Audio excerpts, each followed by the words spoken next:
If you are an entrepreneur, you want to grow and be successful. Nothing new there. However, in today's dynamic and changing environment, you need to team up with others to be able to grow. Now, what is the best way to do this? A so-called business cluster.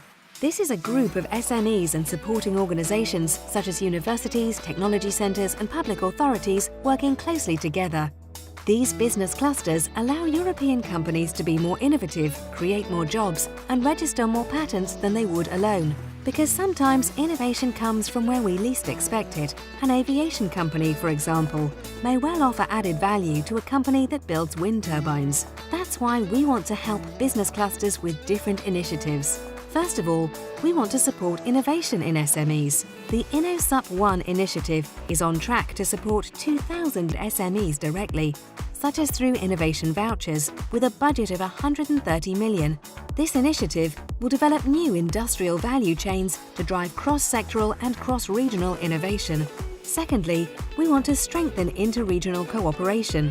The European Strategic Cluster Partnerships for Smart Specialization Investments ESCP S3 are called to concentrate their strategies to boost investments in line with smart specialization strategies across Europe. Thirdly, we want to support the globalization of SMEs.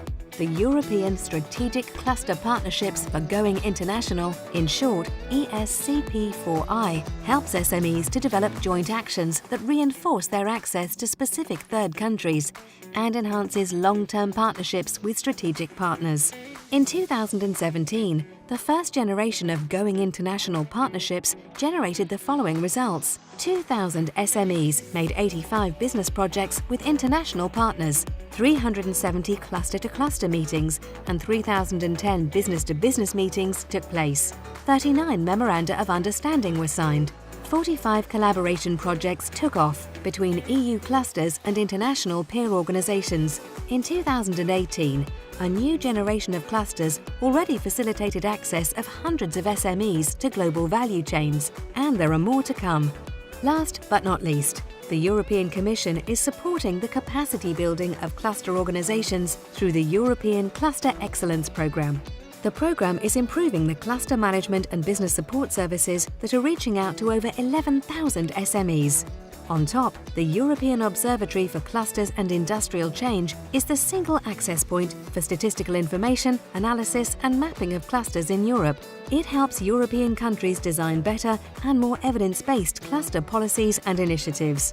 All of the information, mapping and analysis that you need can be found on the European Cluster Collaboration Platform, which is the leading hub for cluster cooperation, with about 900 registered cluster organizations. It supports and connects clusters across Europe and beyond. If all this sounds interesting, then please join us on the upcoming EU Cluster Weeks. You have the chance to tell us what we should do for European clusters.